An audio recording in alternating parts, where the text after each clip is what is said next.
일어나시고 여기 539페이지 재고선의 오류를 보겠습니다. 이 13장이 처음에 공부하시면 조금 어렵다고 느껴질 수 있는데요. 중급회계 때도 또 할 거니까 똑같은 건 또 하거든요. 그래서 회계 올릴 때 좀 개념을 좀 잡으려고 노력하시고, 그다음에 중급회계 때 또 복습을 잘 하셔가지고 자기 걸로 잘 만들면 될 것 같고, 거기 예제 5번을 보면요, 재고자산 오류라고 되어 있는데, 이 재고자산의 오류가 가장 시험에 잘 나오고요. 여기 자동 조정 오류에서 자동 조정 쪽 오류 중에 얘가 가장 시험에 잘 나오고 가장 어렵고 가장 중요해요. 그래서 많이 연습하시고 개념을 잘 잡아야 되는데, 거기 예제 5번 보면 2000X1년, 2000X2년 해가지고 매출원가 찾는 게 나와 있죠. 이때 기초재고가 10만 원이고 단기 매입이 100만 원이에요. 두 개 더하니까 얼마냐면 110만 원인데, 이걸 우리가 뭐라고 불렀죠? 이제까지 110만 원을 판매 가능 상품이다. 판매 가능 상품 중에 기말에 남아있는 물건을 빼면 그게 매출원가라는 걸 배웠잖아요, 우리가 6장 할 때. 그래서 알죠, 이제 여러분들. 90만 원이 매출원가다. 자, 여기까지 한 다음에요, 여러분이 하나 기억하실 게 뭐가 있냐면은, 이것이 주어졌을 때 여기가 얼마인지는 알 수 있어야 돼요, 여러분들이. 이거만 보고 여기가 얼마가 돼야 돼? 반드시 이게 돼야 돼. 이걸 알고 있어야 돼. 그래서 전년도 말 기말 재고는 올해 기초 재고가 되는 거예요, 반드시. 왜 그래요? 이게 어떻게 되는 거예요, 이게? 차악이 2월 돼서 넘어오는 거니까 당연히 똑같죠, 이게. 이게 똑같다는 것이 자동 조정되는 이제 이유가 돼요. 자동 조정. 올해도 매입을 100만 원 했어요, 보니까. 그러면 더하니까 120이에요. 이것도 판매 가능 상품. 기말에 물건이 얼마 남아있대요? 40만 원. 빼니까 80만 원. 이게 뭐죠? 매출원가예요. 그 다음에요, 거기 요구사항 2번을 보니까 요구사항 2번에서 당기순이익이 얼마씩으로 주어져 있냐면 10만 원과 20만 원 주어져 있죠. 자, 이게 오류가 수정되기 전 당기순이익이에요. 오류가 그러니까 오류가 수정 안 된 상태의 당기순이익. 이렇게 주어져 있는데, 이런 상태에서 거기 내용 보니까 공인회계사가 뭘 발견했어요? 어떤 잘못된 점을. 요때 2001년 말 기말 재고가 5만 원만큼 과대되어 있다는 걸 발견했죠, 보니까. 그럼 얘가 얼마가 맞았다는 얘기예요, 얘가 맞았다고 공인회계사가 얘기하는 거예요. 이게 맞는데 회사가 이거라고 기록했다, 뭐 이런 얘기죠, 지금. 표현을 보시면 얘는 얼마가 되겠어요? 만약 제가 15만 원으로 되면 얘가 빼보니까 95만 원 되죠. 얘는 얼마 되겠어요, 그러면? 얘는 115만 원 되고 얘는 이렇게 되겠죠, 이게. 좀 쫓아오시죠? 어떻게 하는 건지. 여기는 얼마 되겠어요? 요 2000X1년에 여기가 비용인데 매출원가? 얘 커지죠, 이렇게. 비용이 커지니까 얘 어떻게 되세요? 이익인데 얘는 이렇게 되겠죠. 얘는요? 이렇게 되겠죠. 그럼 제가 지금 칠판에 노란색으로 표시한 것들이 공인회계사 입장에서 노란색으로 바뀌어야 된다는 얘기죠. 근데 회사는 뭐로 했으면 지금 흰색으로 다 해놓은 거죠, 지금 회사가. 맞아요? 그게 잘못된 건데 잘 보세요. 그러면 회사가 잘못된 게 어떤 효과인지 보면요, 흰색을 잘 봐요. 흰색이 2000X1년 말 기말 재고가 과대된 거죠, 지금 현재. 그것 때문에 이때 매출원가 과소죠. 흰색은. 흰색을 보세요. 얘랑 비교했을 때 과대죠. 과대고 과대죠. 과대 과소. 알겠어요? 얘랑 비교해서 하는 거예요, 지금. 그쵸? 그래서 어떤 걸 알 수 있냐면 2001년 말에 당년도 기말 재고가 과대되면 그 회계년도 매출원가는 과소되죠. 얘가 이거 무슨 비례예요? 반비례. 얘가 커지면 얘는 작아지거든요. 반비례하니까 과대니까 과소됐죠. 그러니까 그 회계년도 이익은 어때요? 과대돼 있잖아요, 과대. 그게 당년도 기말 재고와 매출, 아니 뭐죠? 당기순이익은 무슨 비례? 정비례 하잖아요. 그거 했죠, 우리 한번 6장에서. 얘하고 얘는 정비례하게 돼 있어요. 이렇게. 그런 걸 다시 한번 확인할 수 있어요. 그 다음에 얘가 여기는 과소가 됐는데 넘어와서 보니까 얘는 과대가 되잖아요. 이렇게. 그러면 그 회계년도 매출원가 과소되고 다음 년도 매출원가 과대되면 그 효과가 어떻게 되겠습니까? 상쇄되겠죠. 이렇게.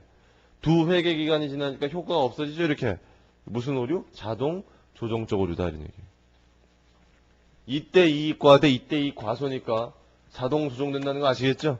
그런 오류가 이 재고산 오류더라. 이 정도의 분석을 여러분이 할 줄 알면 돼요. 올바른 당기순이익을 찾으려면 여기다 얼마 빼면 돼요. 5만 원을 빼서 5만 원이 맞았다. 이런 얘기고 여기다가 5만 원 더해서 25만 원이 맞았다. 뭐 이런 얘기죠. 분석하면 두 개 더하니까 얼마냐면 제로인데 이걸 우리가 자동 조정적 오류다. 이렇게 얘기하죠. 자, 여기까지만 할 줄 알면 돼요. 오류 수정 문제가 있는데 이건 좀 어려워서 여러분 나중에 천천히 해보시기 바랍니다. 넘어가시고 541페이지 제3절에 비자동 조정적 오류 할게요. 거기 예제 6번 있는데 분개 한번 해보세요. 지금 예제 6번. 그 회사가 한 회계 처리 먼저 해보세요. 회사가 한 회계 처리.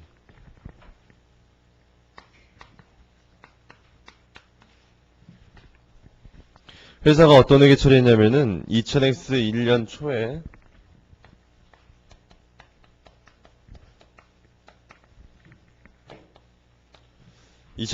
초에 뭐 비품 샀죠. 현금 10만 원 주고. 근데 회사가 어떻게 했대요? 보니까 읽어보면 이 분개 같이 하세요. 지금 이렇게 떼죠. 이렇게 하니까 이때 뭐 하겠어요? 2000X 1년 말에 결산일 날 할 게 없죠. 다 비용 처리해버려가지고 2002년 말 이때도 할 게 없어요. 쭉 가서 2000X 5년 말까지. 자, 이렇게가 회사 간 회계 처리예요. 근데 올바른 회계 처리 해보세요. 한번 옆에다. 올바른 회계 처리.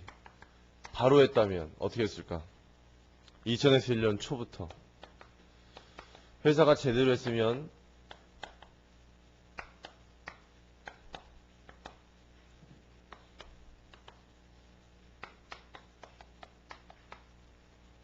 뭐 이렇게 했어야 되겠죠.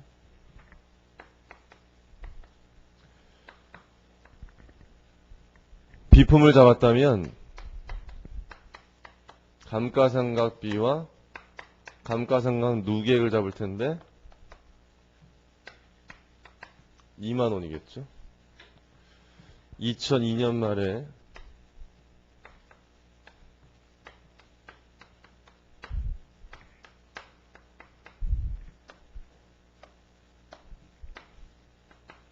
자, 이런 회계 처리를 2005년 말까지 했겠죠. 매년 말. 그래서 2000X 1년도가 이렇게 비교가 되고요. 2002년도가 이렇게 비교가 되는데 지금 뭐 하는 건지는 아시죠? 어렵지 않죠, 이거. 그럼 회사는 현금 10만 원 주고 비품 산 거를 처음부터 다 비용 처리해버려 버렸죠, 이렇게. 원래 제대로 하려면은 2001년에 자산 잡았다가 5년에 걸쳐서 비용 처리해야 되니까 감가상각비 요만큼씩 5번 해야 되죠, 이렇게. 회사가 뭘 잘못했는지 아시겠죠?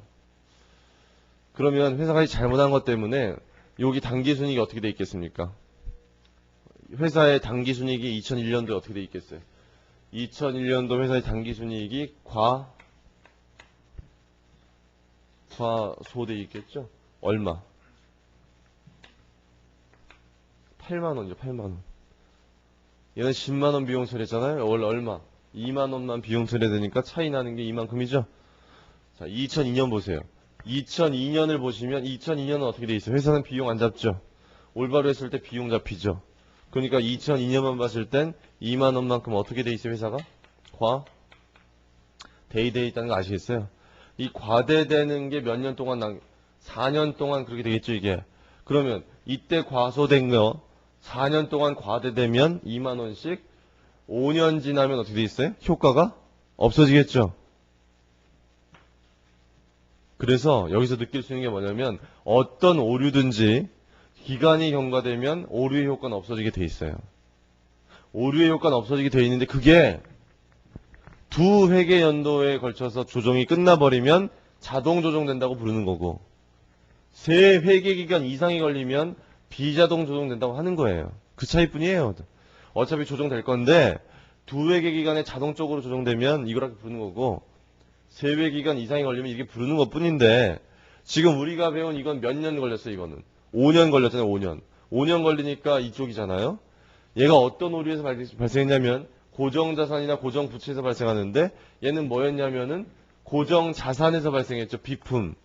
비품을 잘못 잡았으니까 여기서 발생한 오류이기 때문에 비자동 조정됐잖아요. 그러니까. 맞죠? 이 정도를 잘 이해하시고 이거를 분석할 줄 알면 돼요. 뭐가 잘못됐는지 분석하실 줄 알면 되고 근데 나중에 혹시 이런 질문 하지 마세요. 우리 예전에 중요성이라는 거 배웠죠. 중요성. 중요성이라고 배운 것을 여러분 그 지우개 얘기했었죠. 현대자동차 가가지고 여러분 취직했을 때 지우개를 이만큼 뭐 잤을 때 소모품 B라고 다 처리하는 게 맞지? 그거를 뭐 다시 자산 잡는 거 아니다 이런 얘기 했었죠. 그러니까 저한테 와서 또 여러분 이 10만 원이 얼마 안 되잖아요. 보니까 느낌이 10만 원 얼마 아닌데 이거 자산 이렇게 잡아서 감가상각 하는 거보다 그냥 처음부터 비용 처리하는 게 더 좋은 거 아닙니까? 이렇게 또 질문하는 사람이 가끔 있어요. 중요성 관점에서. 근데 이 예제를 보면서 그렇게 생각하지 마세요. 그게 정불만이면 여기다 공 마음대로 붙이세요. 한 6개 붙이든 뭐. 그래서 공부하세요. 그럼 중요해지죠? 느낌이. 그럼 1000억 대 1000억. 1000억 이렇게 하세요. 그러니까 우리가 이렇게 할 수 있는데 문제 만들 때 이렇게 해봐야 의미가 뭐예요? 그냥 공만 여러 개 붙이지. 귀찮으니까 처음 우리 공부할 때는 예제 만들 때 그냥 숫자를 10만 원이라고 한 거지. 이게 중요한 거죠? 이 예제에선 중요한 걸로 보는 거죠, 우리가. 10만 원을 그냥 10만 원이라고 그렇게 생각을 하지 마시라니까요. 이 문제를 출제한 사람은 이게 중요하다고 생각하고 그렇게 한 거죠. 비품 잡는 게 맞는데 소모품이 잡은 거 잘못된 거라고 출제한 거잖아요. 그게 불만이면 공 붙이라니까요. 마음대로. 무슨 말인지 알죠? 그래서 여기서 중요성 얘기하지 말라고요. 됐죠?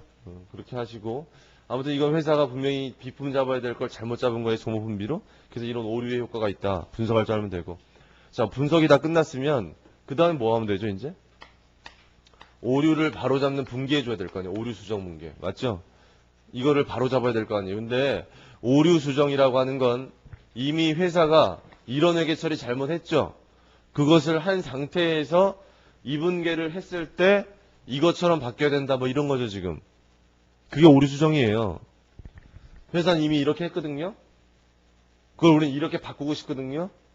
그랬을 때 이분계를 더해주면 여기 회사가 한 거에다가 이분계를 더해줬을 때 얘처럼 됐으면 좋겠다는 게 오류 수정이에요. 그러니까 오류 수정 분계는 뭐 하냐면 양쪽에 뭐를 조정하는 겁니까? 차이를 조정하는 거죠. 이 두 개의 차이를 조정하는 분계. 맞나요? 개념이?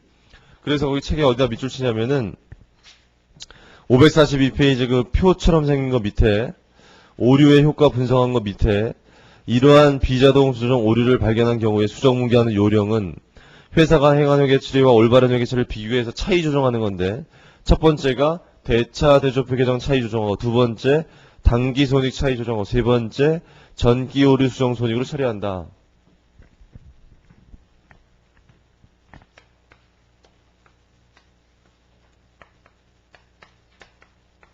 거기다 밑줄을 쳐놓으시고요. 결국 이 순서대로 접근을 하래요. 순서를 이 순서대로 접근을 하래요. 이렇게. 이 순서대로 접근을 하는데 오류 수정. 그런데 오류 수정 분계 아까 배웠을 때 뭐가 중요하다고 그랬죠? 오류 수정 분계하는 건 그 오류를 언제 발견해서 수정하느냐. 이게 중요하다고 그랬죠. 시점. 그래서 2000X 1년 말에 발견해서 수정하는 거냐. 2000X 2년 말에 발견한 거냐. 이게 언제 발견했냐에 따라 달라진다. 이 얘기예요. 자, 2000X 1년 말을 먼저 해보면 2000X 1년 말에 이 오류를 발견했다는 얘기는 언제 이 오류를 발견했다는 얘기냐면 이때 발견했다는 얘기. 이때. 이때 오류를 발견한 거니까 아직 이 회계연도가 마감이 안 돼 있죠, 지금. 그러면 아주 쉬워요. 그럼 이제 해보세요, 잘. 근데 그거 할 때 이 순서대로 접근하시면 돼요. 자, 두 개 비교해 보세요. 어떤 차이가 있습니까? 어떤 차이가, 얘부터. 얘 현금 있죠? 제 현금 있죠? 현금. 차이? 없잖아요. 조정할 거 없어요? 얘는 비품 있죠? 쟤는 없죠? 얘 차이 나죠, 얘가? 조정해줘야 돼요. 비품을 잡아줘야 돼요? 없애줘야 돼요? 이 오류조정 분류해야 돼요. 잡아줘야죠. 우린 지금 이쪽으로 가려고 하는 거예요, 지금. 비품 잡아줘야죠. 얼마? 10만원. 또 차이 나는 게 뭐 있어요? 감가상각 누계액이 있는데 쟤는 없죠? 감가상각 누계액. 잡아줘야 돼, 없애줘야 돼? 잡아줘야죠, 이렇게. 2만원만큼. 그럼 얘 차이 나는 것도 있나요? 얘 차이 나는 거. 이제 없죠? 비교해보세요, 이렇게. 비교해보면 없잖아, 이제? 그럼 일로 가는 거야, 일로? 여기로. 손익계산서. 이거랑 관련된 게 뭐 있어요? 소모품 B 있죠? B가 얘는 없는데 쟤는 있잖아요? 걔 잡아야 돼요, 없애야 돼요? 이거 없애야죠, 이거는. 회사가 지금 잡아놨는데, 이거 잘못 잡았으니까 없애야 되잖아요, 이렇게. 비용 감소, 이렇게. 맞아요? 또 차이 나는 거 뭐 있어요? 감가상각 B가 있죠? 잡아야 돼요, 없애야 돼요? 잡아주는 거죠, 이거는. 감가상각 B. 이렇게 할 수 있겠죠? 아니, 차이 비교해보고 이거 할 수 있겠죠, 이렇게? 이분계를 회사가 하면 올바른 걸로 바뀐다는 얘기예요. 어디다가 저기 해놓은 거에다 이분계를 더하면 이것처럼 바뀐다는 얘기예요. 맞죠? 자, 여기까지 한 다음에요. 양쪽을 비교해보니까 양쪽이 똑같잖아요. 그러면 여기까지 했는데 여기까지 안 갔죠? 3번까지 아직 안 갔잖아요, 우리? 여기서 끝났잖아요, 지금? 여기서 끝나니까 얘는 끝나요, 이렇게 보니까. 양쪽이 똑같아가지고. 이게 당연한 건데 얘까지 안 가거든요. 왜 그럴까요? 이거는 오류가 발생한 회계연도잖아요, 지금. 오류가 발생한 회계연도에 이걸 수정할 때는요. 전기손이 건드리는 게 없겠죠, 당연히. 전기손이 건드릴 거 없잖아요. 절대로 얘가 안 나와요. 오류가 발생한 회계연도에 수정하는 분계에서는 얘까지 안 간다고요, 3번까지. 2번에서 끝나요. 됐죠? 그 다음에 이제 얘 볼게요. 2000X 2년 말. 얘가 더 어렵겠죠, 얘보다. 근데 요때 발견했다는 얘기는 이때 수정분계 못했다는 얘기예요. 그쵸? 2001년에는 수정분계 못한 거예요. 그러면 2000X 1년에 발견을 못해가지고 수정 못했고 이때 된 거예요. 지금 2002년. 언제냐면 이때예요. 2002년 이때 발견 못했어요. 이때 발견했어요. 이때. 이미 늦었어요. 2001년은 끝났어요. 지금. 2001년은 마감이 다 끝났고 지금 이때예요. 지금. 그쵸? 그럼 또 발견했으니까 차이 조정해야 되는데 역시 순서는 이렇게 해요. 순서는 이렇게 하는데 하나의 특징이 뭐냐면 대차대조표와 관련되는 계정들은 이것들이 없어지는 게 아니라 이월되죠. 이렇게 차이가 누적돼요. 그렇죠? 계속 넘어오니까 이렇게. 근데 손익계산서와 관련된 계정들은 넘어오는 거 아니죠. 마감되고 다 없어지는 거예요. 그걸 잘 알아야 돼 우리가. 그럼 잘 보세요. 얘부터 해야 돼. 얘부터. 차이 나는 게 뭐가 있어요? 이때 발견하고 보니까 차이 나는 게. 차이가 계속 누적되는데요. 일단 현금은 어때요? 현금 차이 없죠, 양쪽에. 비품 어때요? 비품 차이가 있죠, 지금. 얘는 여전히 비품이 잡혀 있잖아요. 쟤는 여전히 비품이 없잖아요, 지금. 그러니까 잡아야 돼요, 없애야 돼요? 잡아야죠, 이쪽에. 또 차이 나는 게 뭐가 있어요? 감가상각 누계액 있죠? 얼마 차이 나요? 2만 원이 아니라 4만 원이죠? 누적됐잖아요. 1년치 더. 그러니까 잡아줘야 되죠, 어느 쪽에. 이렇게 해야죠, 이렇게. 할 수 있죠, 이렇게. 그 다음 또 차이 나는 거. 아니, 여기. 또 차이 나는 거. 없죠? 여기서 끝났어요. 그 다음 일로 가는 거예요. 손익계산서 계정이라고 하는 것은 전년도 비용 계정을 건드리지 마세요. 이건 이미 다 끝났어요. 손익계산서 계정은 올해 거 말하는 건데 올해 거는 뭐밖에 없어요? 얘밖에 없죠? 얘밖에 없어요. 얘밖에. 2만 원밖에. 2만 원만 차이 나죠, 양쪽이. 그럼 얼마 어디다가 잡아줘야 되죠? 감가상각비 2만 원 이렇게 하는 거예요. 예. 올해 것만 봐야죠. 얘는 올해 것만. 맞아요? 그래서 차이를 해보니까 여기 12만 원, 4만 원이죠? 8만 원만큼이 아직도 차이가 나요. 여기까지 했을 때 차이가 다 끝나지가 않아요. 그러니까 세 번째 뭐 써야 돼? 전기 오류, 수정손익 써야 되고 여기다 뭐 쓰는 거냐면 전기 오류, 수정, 대변이니까 뭐겠어요? 이익 써요. 이렇게. 전기 오류 수정이 8만 원 이렇게 쓰더라. 8만 원인데 이렇게 되면요. 8만 원. 이게 딱 맞는 게 뭐냐면은 이 오류 때문에요. 전년도에 이익이 8만 원만큼 과소돼 있었죠. 8만 원만큼 과소돼서 이익이 작게 넘어왔잖아요, 지금. 그걸 지금 어떻게 늘려줘야 되죠? 늘려주는 게 지금 전기오류 수정 이익 늘려주잖아요. 얘가 우리나라 기준이 어떻게 됐다? 얘가 만약 중대하다면, 이게 중대하면 이거 먹었는데, 중대하면 이익잉여는 건드리고, 이게 중대하지 않을 경우엔 단기 손익계정으로 집어넣는다. 영업의 수익으로. 그렇게 아까 정리했잖아요. 그거예요, 이거. 딱 맞죠, 이게? 잘 집에 가서 해보세요. 이 순서 맞춰가지고 비교해서. 여러분, 비자동 조정 오류 공부하실 때는 항상 회사 간 회계 처리, 올바른 회계 처리 해보셔야 돼요. 해보시고, 비교한 다음에 차이를 조정하세요. 항상 공부할 때. 연습 많이 해봐야 돼요. 연습 많이 하다 보면 깨닫게 돼요. 이게, 이렇게 되는 거구나 하고. 넘어가시고. 나머지 예제들은 여러분이 하시고. 544페이지 제4절에 오류 분석을 위한 정산표라는 게 있는데 거기서는요 여러분 나중에 중급회계 때 하세요. 그거는 뭐 관심 있으면 혼자 보시고 넘어가겠습니다. 익힌 문제나 연습 문제 다 여러분들이 판단해서 하시고 넘어갈게요. 14장 하겠습니다. 재무제표 작성.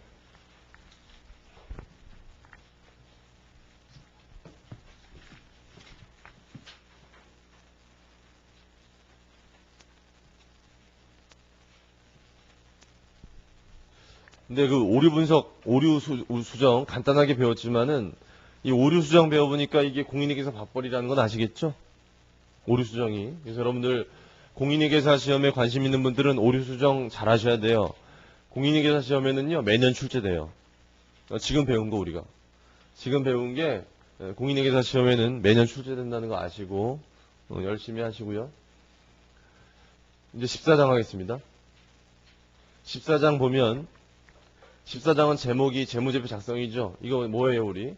이게 우리의 이제 종합 문제죠. 종합 문제인데, 복습을 쭉 해볼게요. 우리 한 달 동안 회계원리라는 과목을 배웠는데, 이 회계원리라는 과목은 어디에 속한다고 얘기했었냐면, 재무회계라는 거에 속한다 얘기했었고, 재무회계라는 과목은, 목적이 뭐냐면, 유용한 정보를 제공하는 거다. 유용한 정보를 제공하는데, 누구한테 제공할 거냐면, 기업의 외부에 있는 이해관계자들한테 전달할 거다. 근데 그 이해관계자들한테 정보를 전달할 때 어떤 수단을 통해서 전달할 거냐면 재무제표를 통해 전달한다. 이 얘기죠. 궁극적으로 재무회계를 하기 위해서는 여러분들이 뭐를 만들 줄 알아야 되겠어요. 재무제표를 만들 줄 알아야 되고 재무제표를 볼 줄 알아야죠. 그게 바로 우리가 재무회계 공부하는 목적이에요.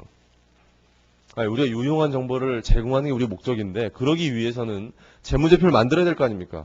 여러분이 재무회계 공부했으면 만들 줄 알아야 될 거 아니에요. 만들 줄 알면 볼 줄도 알겠죠. 그게 어떻게 만들어졌는지 아니까. 그런 걸 우리가 하고 있다는 걸 아시고 제1절에 재무제표 작성의 의의라고 되어 있는데 첫 번째 줄 보시면 재무제표는 재무보고의 중심적 수단으로서 이를 통해서 기업 실체에 관한 재무적 정보를 기업의 외부 이해관계자들에게 전달하게 된다. 그 표현이 이제 잘 마음에 와닿아야죠. 밑으로 가보니까 네 가지 재무제표가 열거되어 있고 다 아시는 거죠. 그 중에 우리가 안 배운 거는 현금 흐름표만 안 배웠어요. 아직까지. 좀 이따 할 거고. 그 밑으로 가면 그림이 나와 있는데 그 그림은 네 가지 재무제표의 어떤 상관관계를 그려놓은 건데요. 잘 이해하시는 게 좋아요. 근데 그 그림을 더 자세하게 적어드릴게요. 옆에 보시면 빈 페이지 있죠? 바로 옆이. 그 빈 페이지에다가 제가 지금 적는 거 하나 적어놓으세요. 대차대조표를 이렇게 비교식으로 2개 만드세요.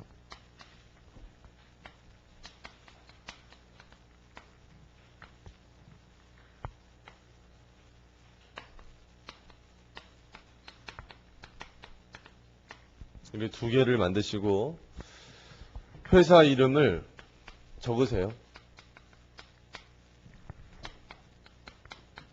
자, 여기까지 하시고 대차도표를 비교식으로 두 개를 만들었는데 차변에다가요 계정 과목을 좀 적을게요. 첫 번째 같이 하세요.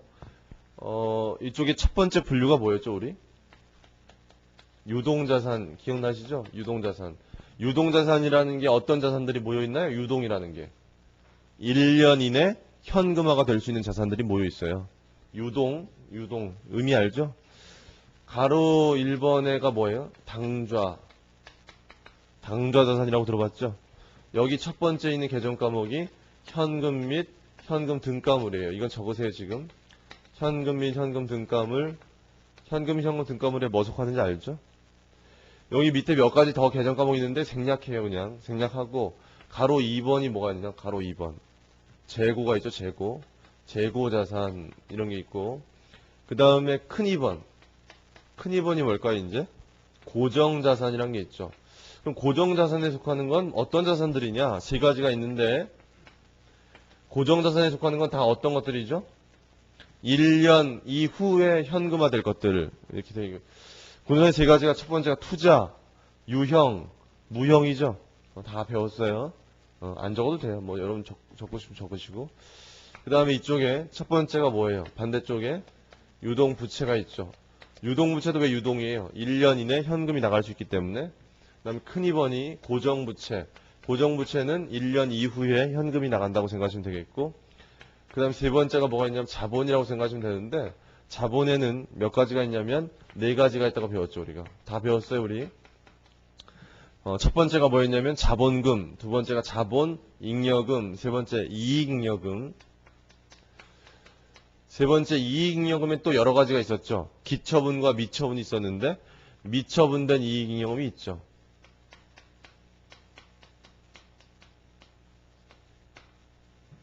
미처분 이익잉여금. 그래서 얘가 얼마일 거냐 적어볼 거고 맨 밑에 자본조정. 미처분 이익잉여금 밑에 뭐 표시하도록 되어 있죠, 우리? 미처분 이익잉여금 밑에 표시하도록 되어 있는 거. 뭐 표시하도록 되어 있죠, 저기? 당기 순이익 표시하도록 되어 있죠. 당기 순이익. 여기 밑에다 가로쳐가지고 당기 순이익 표시하도록 되어 있는데 이 당기 순이익 표시하는 걸 우리가 뭐라고 불렀냐면 주기한다. 이렇게 주기한다고 불렀고 여러분들 여기다 금액은 얼마 적어 놓으시냐면요. 여기다가 50만원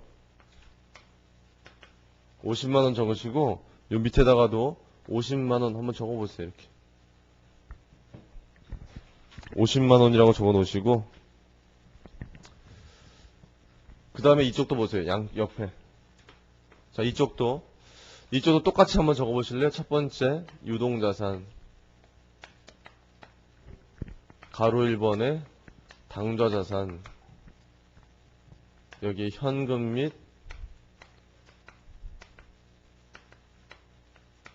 현금 등가물 재고자산 큰 2번이 고정자산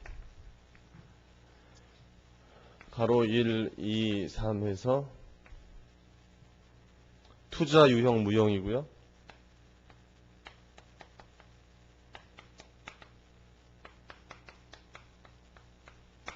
고정부채 있고 세 번째가 자본이고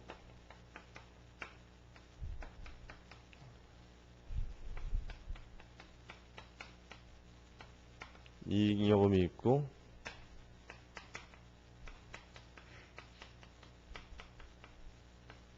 미처분 이익잉여금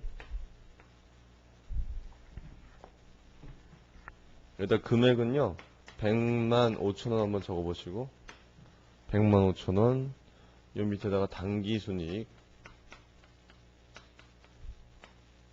80만 5천원 이렇게 마지막에 자본조정이죠 뭐. 자 이렇게 이 정도 적어 놓으세요.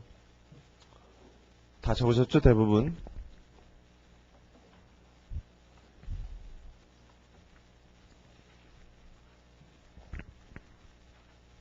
다 적어졌으면 이제 뭐 하나 얘기할게요. 자, 여기서 여러분들이 2001년 말에 보니까 미처분된 이익잉여금이 50만 원 있었거든요. 이쪽에 보니까 미처분된 이익잉여금이 100만 5천 원 있잖아요. 이렇게. 그러면 야, 요 50만 원에서 요 100만 5천 원까지 변했잖아요. 이렇게 금액이. 아, 이 50만 원에서 이 100만 5천 원으로 어떻게 금액이 변했을까? 이 금액 변한 거를 좀 확인하고 싶다라고 했을 때 어떤 재무제표를 들춰보면 알 수 있어요. 이익잉여금 처분계산서를 보면 알 수 있어요. 이익잉여금 처분계산서를 보시면 이 금액에서 이 금액까지 어떻게 변했는지를 확인할 수 있어요. 그걸 보여드릴게요. 적어놓으세요. 이익잉여금 처분계산서가 이렇게 이 사이의 변동을 보여줘요. 거기 어디 나오냐면 393페이지를 펴보세요. 393페이지 펴보시면 중간에 약식대차제표하고 이익잉여금 처분계산서라는 게 있어요. 393 10장 우리 이익잉여금 배웠을 때 봤어요? 여기 보니까 약식대차제표에 미처분 이익잉여금 얼마라고 되어 있습니까? 50만 원 되어 있죠? 당기순이익 50만 원 보셨나요? 그거를 좀 적어놓은 거예요. 칠판에. 다음 페이지 보시면 다음 페이지 394페이지에 또 약식대차제표가 또 있어요. 2002년 말 거. 거기 보니까 미처분 이익잉여금 얼마로 되어 있어요? 100만 5천 원. 당기순이익은 82만 5천 원. 뭐 지금 제가 칠판에 적은 거랑 똑같잖아요. 숫자는. 쫓아가 볼게요. 한번. 앞으로 가서 393페이지 보시면 이익잉여금 처분계산서가 있는데 거기에 미처분된 이익잉여금이 얼마라고 되어 있습니까? 미처분된 이익잉여금이 50만 원이라고 되어 있죠? 당기순이익 더해진 다음에 그 50만 원이 이거라는 건 아시겠죠? 이거라는 건. 이 50만 원에서 그 밑에 뭐 했어요? 처분했죠? 얼마? 32만 원 처분해서 18만 원 남았죠? 그게 다음 페이지 넘기시면 넘어가죠, 그렇게? 넘어가서 다음 연도 당기순이익이 더해지니까 100만 5천 원 됐죠? 그 금액이 이 금액이죠? 이걸 알 수 있잖아요. 그렇게 흘러갔구나. 그걸 볼 수 있죠, 우리가? 그거예요. 그래서 잘 알아두세요. 그러니까 이 재무제표 간에는 상관관계가 있잖아요. 이렇게 연결되잖아요, 보니까. 됐습니다. 거기까지 하시고 또 한 가지 더 물어보면 여기 50만 원이 당기순이익 있잖아요. 여기 80만 원이 당기순이익이잖아요. 요 당기순이익에서 출발해가지고 요 82만 5천 원까지의 변화를 보려면 어떤 재무제표 봐야 될 것 같아요? 여기에서 여기까지의 변동을 보려고 하니까 어떤 걸 봐야 되냐면 손익계산서를 봐야겠다라고 생각할 수 있는데 그렇게 얘기하면 틀려요. 전년도 당기순이익에서 출발해서 올해 당기순이익까지의 변화를 보는 게 손익계산서 아니에요. 손익계산서는 재무제표는 전년도 당기순이익하고 이어지는 재무제표가 아니에요. 손익계산서는 당년도 수익과 비용이 얼마에서 출발해요? 다 제로에서 출발해서 당년도 수익과 비용이 집계가 돼서 이게 된 거지. 전년도 당기순이익 50만 원에서 출발해서 된 게 아니죠. 맞아요? 그래서 이 손익계산서는요. 한 회계연도씩 단절된 재무제표예요. 이어지는 재무제표가 아니에요. 이익잉여금 처분계산서는 이어져요. 이렇게 이어지잖아. 이렇게 연결되잖아. 이렇게 이런 건 이어지는데 얘는 이어지는 게 아니라니까요. 손익계산서는 그 회계연도의 실적만이 집계가 되는 거예요. 이해하시죠? 네? 이 중요한 거잖아요. 수익과 비용은 기초에 제로 출발해가지고 1년 동안 집계돼서 얘가 된다는 거. 그걸 잘 알아두라고요. 손익계산서. 됐죠? 그 다음에 마지막에 이제 현금흐름표 얘기할 건데 현금흐름표는요. 숫자를 얼마 집어넣어 보냐면은 저기 현금 및 현금 등가물에다가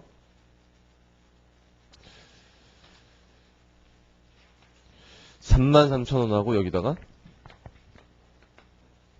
12만 1,000원 집어넣어 보세요. 이렇게 숫자를 33,000원하고 12만 1,000원 집어넣으면요. 33,000원에서 요 12만 1,000원까지 어떻게 변했느냐? 이렇게 빼보니까요. 얼마 변했어요? 보니까 8만 8,000원만큼이 증가했죠. 맞나요? 빼보시면 8만 8,000원이 현금이 증가했죠. 이 현금이 증가한 게 도대체 어떤 내역으로 증가했을 것이냐를 자세히 보고 싶으면 여러분이 봐야 될 재무제표가 현금 흐름표더라 이런 얘기예요. 현금 흐름표. 그래서 현금 흐름표도 우리가 배울 거예요. 자, 그럼 일단 요 그림에서 네 가지 재무제표를 다 적었잖아요. 근데 네 가지 재무제표를 적어놓고 보니까 네 가지 재무제표가 서로 이렇게 연결되죠. 이렇게 연결된다는 걸 느낄 수가 있고. 그럼 여기 세 가지를 또 적어놓으세요. 밑에다가 특징을. 이 앞에서도 한번 적어드렸던 건데 지금 우리가 적어놓은 게 재무제표인데 재무제표에 네 가지가 있잖아요. 이 네 가지 재무제표는 서로 별개가 아니라 어떻게 돼 있어요? 서로 아주 밀접한 관련이 있죠. 연관성이 있다는 얘기예요. 관련이 있다. 그래서 재무제표는 서로 밀접한 관련이 있다. 밀접한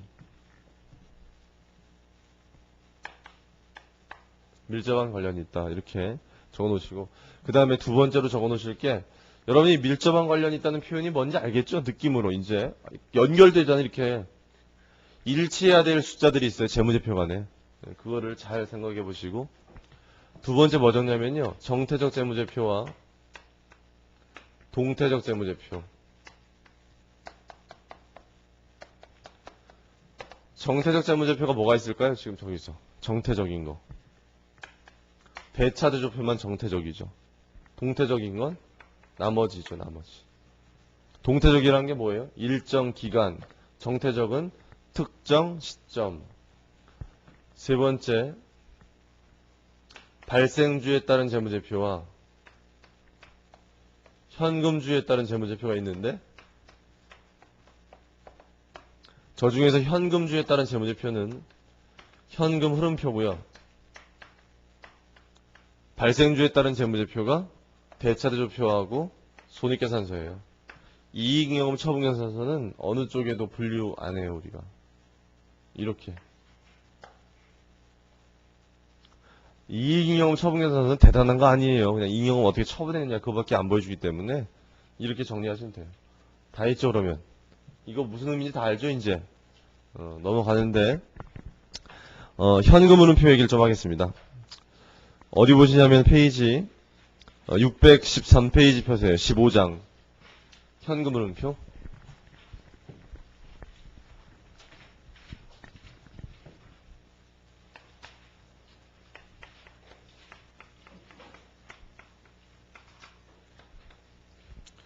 현금 흐름표 보세요. 지금 거기 현금 흐름표라는 거 보니까 그 두 번째 문단을 보면요. 두 번째 문단에 현금 흐름표란 기업의 일정 기간 동안에 발생한 현금의 변동 내용을 나타내는 무슨 보고서래요, 여기?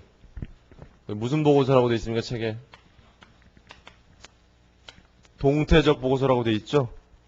동태적이라는 의미 뭔지 알겠죠? 일정 기간 변동, 특정 회계 기간의 현금의 유입과 유출 내용을 적정하게 표시한 것이다. 그 다음 밑줄 쳐주시고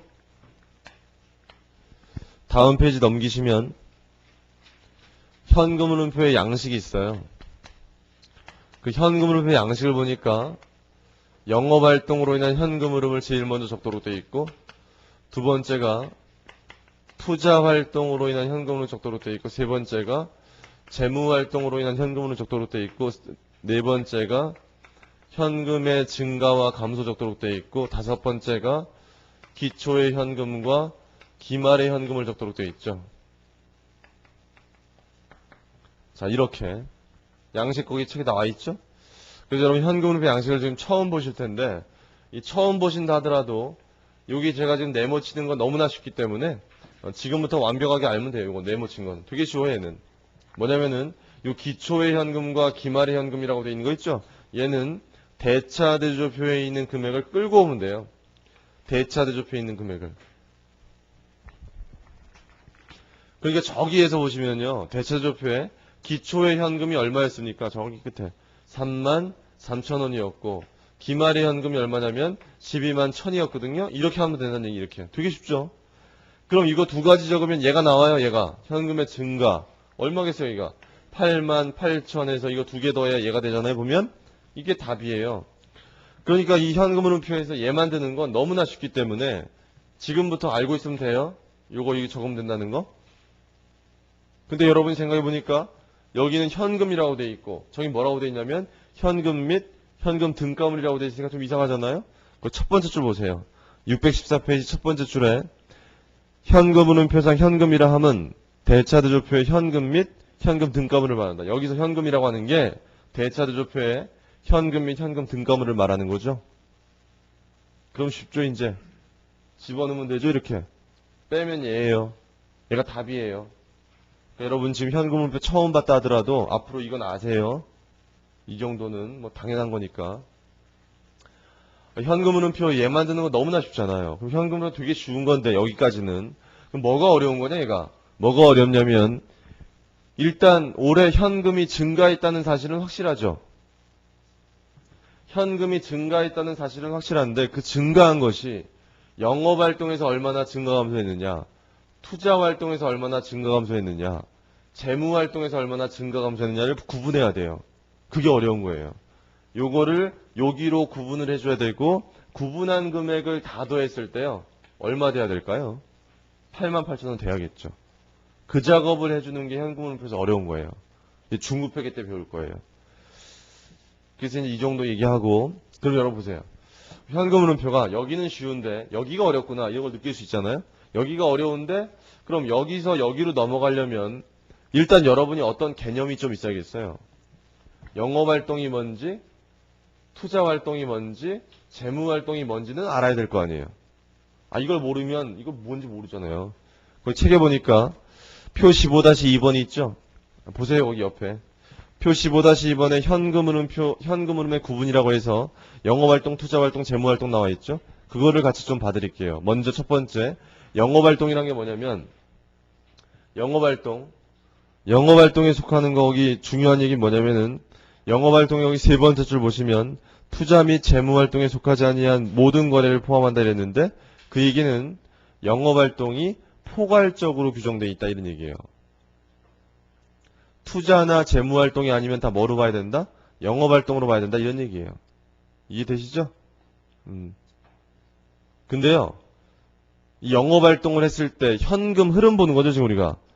회사라는 게 우리가 지금까지 계속 무슨 얘기죠? 발생주의 얘기죠 발생주의. 근데 이제 지금 현금 흐름표에서 이제 무슨 얘기하는 거예요? 현금주의 얘기하는 건데 현금이 얼마나 왔다 갔다 하는 거냐는데 기업이라는 건 현금이 계속 왔다 갔다 하잖아요 이렇게. 그 흐름을 찾는 건데 이 기업이 영업활동을 통해서 현금이 왔다 갔다 하는 게 뭐죠? 영업활동을 통해서 왔다 갔다 한다는 게? 주 영업활동이 뭐예요? 예를 들어서 현대자동차다. 현대자동차는 주 영업활동이 뭐예요? 자동차 원재료 사서 돈 주고 사와서 그거 조립해가지고 종업원들 월급도 주고 만들어서 자동차 팔면 돈 받잖아요 이렇게. 그게 걔의 영업활동이죠. 그 영업활동을 하는 과정에서 현금 왔다 갔다 하지요. 원재료 구입했을 때 돈 나가잖아요. 종업원한테 월급 줄 때 돈 나가잖아요. 자동차 팔면 돈 들어오잖아요. 이게 현금의 유입, 유출이죠, 이게. 그거를 보자는 얘기예요. 그러니까 영업활동에서 발생하는 대표적인 현금 흐름은 거기 얘기했던 것처럼 제품 등을 판매했을 때 들어오는 현금 유입. 이게 대표적인 거죠. 맞아요? 그 다음에 현금 유출의 대표적인 건 원재료를 구입했을 때, 매입했을 때 현금 나가는 거죠. 또 종업원들 월급 주는 거 이해되세요? 그런 것들이에요. 그 주의해야 될 것이 있는데 그건 나중에 보시고 법인세 지급이라는 거 법인세 지급? 법인세는 세금 내는 거죠. 세금 내는 것도 영업활동으로 봐요. 그래서 그런 것들이 영업활동으로 있는데 나중에 중급회계 때 또 하시니까 영업활동의 개념이 대충 어떤 건지는 좀 알겠죠. 그 회사 주 영업활동 됐죠? 그 밑으로 가서 투자활동 보세요. 투자활동 보니까 뭐 하는 게 있냐면은 금융상품이나 뭐 주식이나 채권이나 유형자산이나 투자자산이나 이런 거 사고 파는 걸 말하죠 보니까.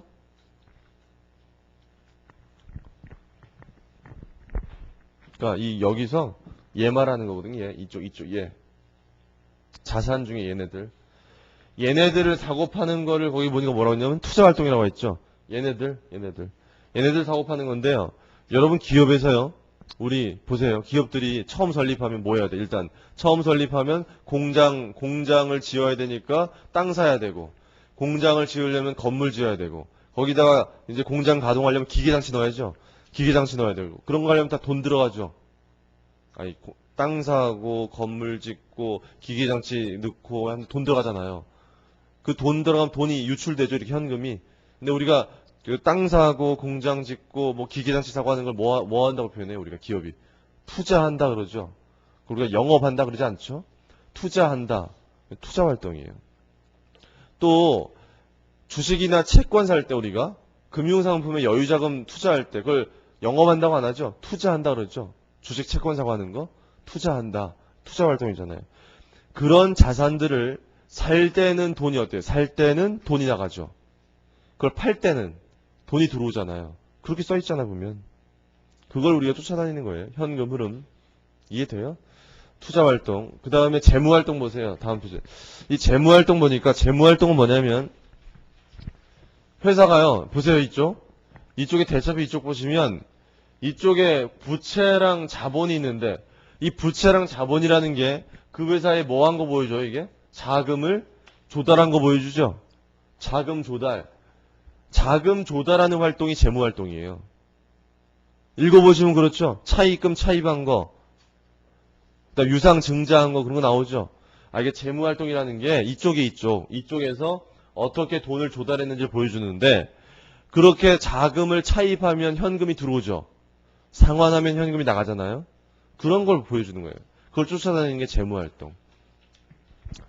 그러면 일단 거기까지 보셨으면 일단 얘는 알겠죠. 활동 구분은 좀 되죠. 영업활동이 뭔지 투자활동이 뭔지 얘는 좀 되죠. 이제 넘어가요. 그 밑으로 가서 현금 흐름표의 유용성이 있는데 그건 여러분이 나중에 읽어보시면 되고 617페이지에 현금으로 작성에 필요한 정보가 있는데 기본 예제 있죠. 맨 밑에. 기본 예제 보니까 비교식으로 대차 대조표가 주어져 있고 다음 페이지 보시면 손익계산서가 주어져 있는 상태에서 현금으로 작성해라 이렇게 되어 있는데 여러분 개념 하나 잡으실게. 현금 흐름표라는 것은요. 대차 대조표와 손익계산서는 이미 다 만들어진 다음에 만드는 거예요.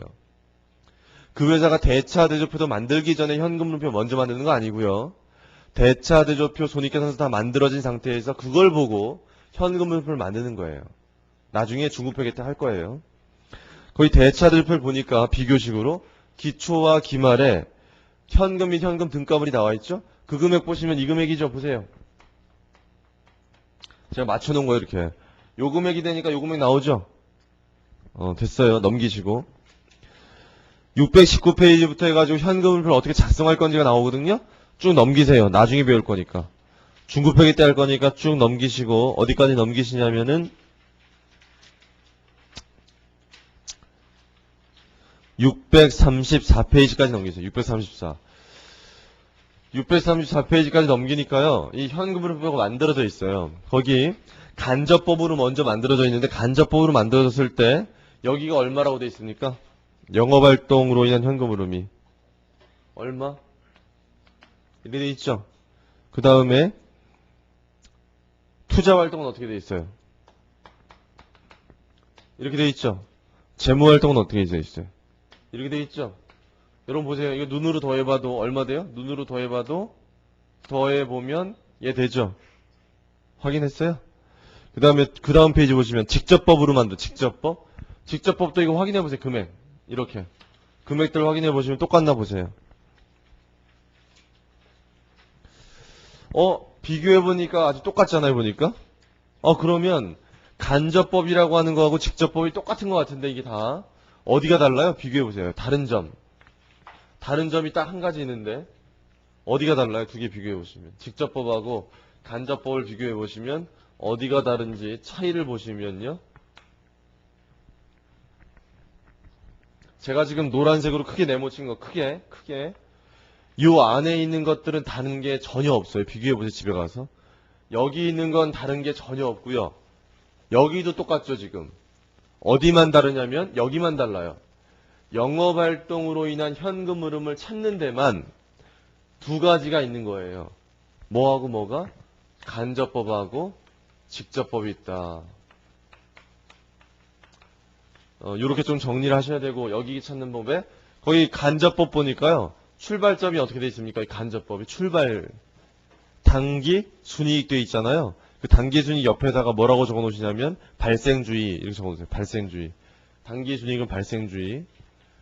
발생주의의 단기순이익이 출발해가지고 현금 흐름을 찾는 거죠. 현금주의거든요. 결국 간접법은 발생주의 단기순이익에서 현금주의 현금 흐름까지의 차이를 조정하는 과정이에요. 직접법 보세요. 직접법 보니까 직접법은 매출로 인한 현금 유입액, 매입으로 인한 현금 유출액 뭐 그런 거 써있죠. 걔는 활동별로 현금의 흐름을 하나씩 다 쫓아간 거죠 보니까. 여러분 지금 현금 흐름표 안 만들어봐서 잘 모르는 사람들인데 여러분이 봤을 때 어느 쪽이 더 이해하기 좋아요? 둘 중에. 여러분이 봤을 때. 직접법이 더 좋죠? 간접법이 더 좋다는 사람이 이상한 사람이고. 직접법이 더 좋죠, 이해하기가. 그런데요, 유감스럽게도 기업 실무에서는 거의 99%다 간접법으로 만들고 있어요, 간접법. 그 이유는 직접법이 만들기 힘들기 때문에 그래요. 간접법이 더 만들기 편하거든요. 나중에 여러분 실무 나가시면 이 방법으로 할 거예요. 작성할 때. 시험 문제는요, 둘 다 나와요. 둘 다 할 줄 알아야 돼요. 둘 다 배워요, 나중에. 중급회 가면 둘 다 배워요. 우리가 지금 배우진 않고. 그럼 걔네 이해됐죠? 어느 정도, 그러니까 이 회계 원리 때는 현금 흐름표의 전체적인 그림만 좀 그릴 줄 알면 돼. 이 정도. 아, 이런 개념이구나. 이 정도는 이해됐죠, 지금? 그럼 이제 의미를 좀 말씀드릴게요. 이 영업활동의 현금 흐름은 플러스가 좋은 거냐, 마이너스가 좋은 거냐. 투자활동의 현금 흐름은 플러스가 좋냐, 마이너스. 얘가 플러스냐, 마이너스냐인데, 얘는 플러스죠? 얘는 플러스인 게 좋아요. 왜냐면, 영업활동을 해가지고 돈이 들어오고 있는 게 좋지, 돈이 나가고 있는 게 좋은 게 아니잖아요? 우리 장사에서 현금이 계속 들어와야 좋은 거 아닙니까? 더 많이. 이해돼요? 투자활동 보세요. 투자활동은 플러스가 좋으냐 마이너스가 좋으냐 뭐라고 할 수 없는데 플러스란 얘기는 회사가 갖고 있는 자산을 많이 팔고 있다는 얘기고 마이너스란 얘기는 자산을 많이 사고 있다는 얘기예요. 투자를 많이 하고 있다는 얘기예요. 아니 회사 투자를 많이 하면 돈이 나가겠죠. 투자한 자산 오히려 팔면 돈이 들어오겠죠. 근데 지금 마이너스죠 보면 마이너스니까 투자를 많이 하겠죠. 내역 보세요. 내역 보니까 얘가 투자 많이 했나요 거기? 토지 처분하고 건물 구입했는데 건물 구입한 게 더 비싸죠. 그러니까 투자를 더 많이 했잖아요. 그러니까 마이너스 아니에요 이게. 그래서 성장하고 있는 회사들 처음 설립해서 성장하는 회사들은 이제 다 마이너스예요 보시면. 나중에 보세요. 그 다음에 재무활동은 플러스가 좋으냐 마이너스가 좋으냐 그랬을 때 뭐라고 얘기하냐면 플러스는요 돈을 빌리고 있다는 얘기고 마이너스는 돈을 갚고 있다는 얘기죠. 회사가 성장하고 있는 회사는요 얘 다 플러스예요. 왜? 차입을 많이 해야 되거든요. 투자하려면. 그런 건데 얘 플러스죠 지금. 내역을 보니까 차입을 더 많이 했죠. 차입밖에 없네요. 장기 차입금 차입한 것밖에. 이해하시겠어요? 그러니까 이 현금 흐름표가 어떤 의미라는 거는 이해가 좀 되죠. 그 회사가 이만큼 현금이 증가했는데 그게 1년 동안 어떤 활동에서 어떻게 현금이 변동됐는지 보여주는 거예요. 됐나요? 현금 흐름표 넘어가요. 이 정도 했으면 작성하는 거는 나중에 여러분들 중급회계 때 하시고 앞으로 가세요. 이제 15장은 다 한 거예요. 작성하는 건 중급회계 때 하시고 앞으로 가서 14장을 보시고 14장에 562페이지 제2절에 회계순환 과정이라고 되어 있죠. 회계순환 과정 정리한 다음에 연습 문제 하나 풀면 이제 끝나는데 그 560페이지 제2절에 회계순환 과정부터 잠시 쉬었다가 정리를 하고 연습 문제 하나 풀어보겠습니다.